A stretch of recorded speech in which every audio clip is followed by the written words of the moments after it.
Dali, tengok ni Hatijah beli apa? Hatijah beli mochi cheesecake dengan Saint Sebastian dekat Sungai Petani. Alang-alang Hatijah ada event kan dekat Penang ni, so Hatijah singgah. Nampak ni. Ini first time Hatijah makan mochi cheesecake. Bismillahirrahmanirrahim. Dali sumpah, janji tiba dosa, memang sedap gila. Ya Allah, ya Allah, ya Allah, ya Tuhanku. Hatijah makan macam ni lah. Ya Allah, sedapnya. Dia punya kulit mochi dia nipis. Lepas tu nampak fresh.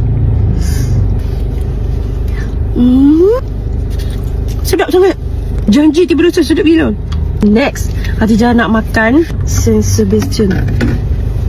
Hatijah dekat Dubai, Hatijah dah makan lebih 8 kedai. Bismillahirrahmanirrahim. Wow, effortless.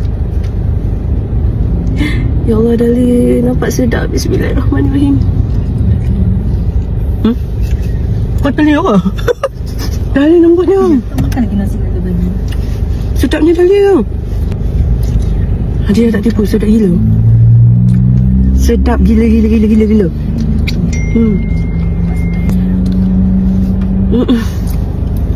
Tapi antara ni dengan mochi, Hatijah lagi suka mochi ni. Tak tahulah, tapi dua-dua sedap. Tapi Hatijah lagi suka yang ni. Lepas tu kalau ada orang cakap ni tak sedap, nipu. Memang sedap gila. Lepas tu nanti kau orang komen, dia ni makan semua benda sedap. Hatijah kalau benda yang sedap Hatijah post. Kalau benda yang tak sedap Hatijah tak adalah post. Tapi sedap, jadi kena percaya cakap Hatijah. Nah, orang nak try. Nah, ambil tanya baru buka dah. Weh, sedap ya. Ni. Ambillah yang baru. Makan kosong dulu. Lepas tu baru kau makan coklat. Makan kosong pun sedap. Mochi dia sedap.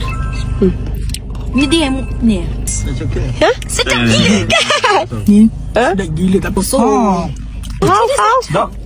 Saya cakap Hatijah, kalau Hatijah cakap sedap memang sedap. Sedap doa. Sedap gila. Sedap gila. Apa? Bahasa apa kau Sedap cakap? gila ni. Nak kat mana? Oh, Kedah lah. Sedap gila. Video Antija bukan sekadar membuat penonton terliur, tetapi juga membantu peniaga kecil tempatan mendapatkan perhatian. Ramai netizen memuji cara beliau menyokong perniagaan tempatan sambil berkongsi rezeki dengan penuh keikhlasan.